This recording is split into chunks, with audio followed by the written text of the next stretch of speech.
Assalamualaikum warahmatullahi wabarakatuh. Selamat pagi hingga siang bagi rekan-rekanku sekalian. Perkenalkan, kami dari kelompok 7 akan mempresentasikan tentang merintis usaha baru dan model pengembangannya. Kelompok 7 terdiri dari saya sendiri, Abdullah. Yang kedua ada Anifa, yang ketiga Marta Wawu, dan yang terakhir Nina Lela. Merintis usaha baru. Wirausaha adalah seorang yang mengorganisir, mengelola, dan memiliki keberanian menghadapi risiko. Sebagai pengelola dan pemilik usaha atau business owner manager atau pelaksana usaha kecil atau small business operator, ia harus memiliki yang pertama satu, kecakapan untuk bekerja. Yang kedua, kemampuan untuk mengorganisir. Yang ketiga itu kreatif. Serta yang terakhir itu dia lebih menyukai tantangan. Cara untuk memasuki dunia usaha. Ada 3 cara yang dapat dilakukan untuk memulai suatu usaha atau memasuki dunia usaha. Yang pertama adalah merintis usaha baru atau starting. Yang kedua dengan membeli perusahaan orang lain atau buying. Dan yang ketiga adalah kerjasama manajemen atau franchising. Menurut survei hasil PG Lembing, sekitar 43% responden atau wirausaha mendapatkan ide bisnis dari pengalaman yang diperoleh ketika bekerja di beberapa perusahaan atau tempat-tempat profesional lainnya. Sebanyak 15% responden telah mencoba dan mereka merasa mampu mengerjakannya dengan lebih baik. Sebanyak 11% dari wirausaha yang disurvei memulai usaha untuk memenuhi peluang pasar, sedangkan 46% lagi karena hobi.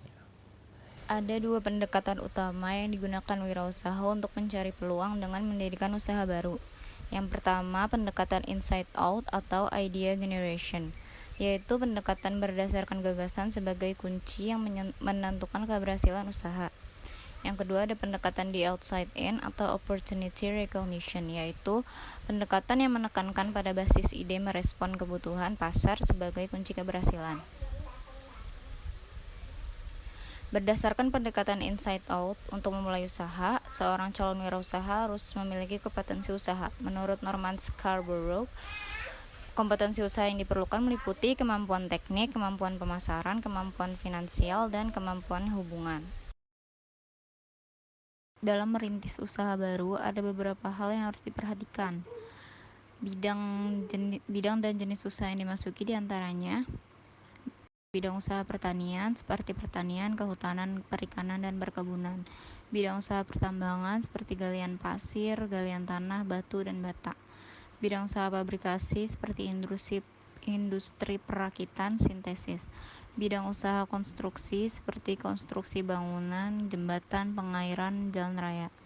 Bidang usaha perdagangan seperti retailer, grosir, agen, dan ekspor-impor. Bidang jasa keuangan seperti perbankan, asuransi, dan koperasi. Bidang jasa perseorangan seperti potong rambut, salon, laundry, dan catering. Bidang usaha jasa-jasa umum seperti pengangkutan, pergudangan, wartel, dan distribusi. Bidang usaha jasa wisata seperti usaha jasa pariwisata, pengusahaan objek dan daya tarik wisata, dan usaha sarana wisata. Bentuk usaha dan kepemilikan yang akan dipilih. Ada beberapa kepemilikan usaha yang dapat dipilih, di antaranya perusahaan perseorangan, persekutuan, perseroan, dan firma. Tempat usaha yang akan dipilih. Dalam menempatkan tempat usaha, ada beberapa hal yang perlu dipertimbangkan, di antaranya 1. Apakah tempat usaha tersebut mudah dijangkau oleh konsumen atau pelanggan maupun pasar?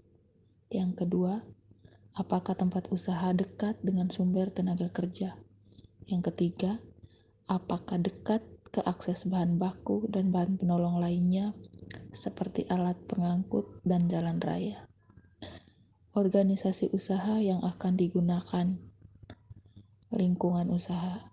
Yang pertama, lingkungan usaha dapat menjadi pendorong maupun penghambat jalannya perusahaan. Lingkungan yang dapat mempengaruhi jalannya usaha atau perusahaan adalah lingkungan mikro dan lingkungan makro.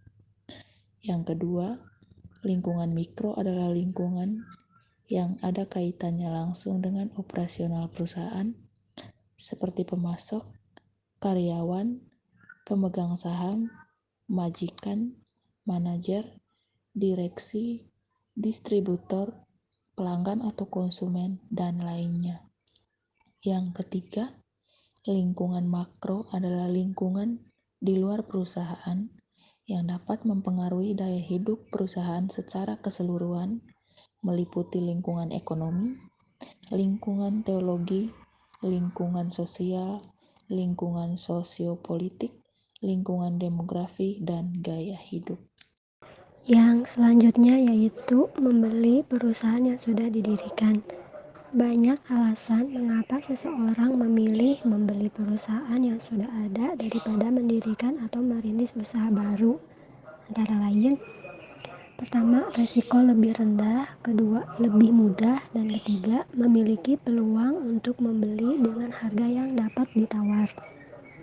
Membeli perusahaan yang sudah ada juga mengandung permasalahan yaitu pertama, masalah eksternal.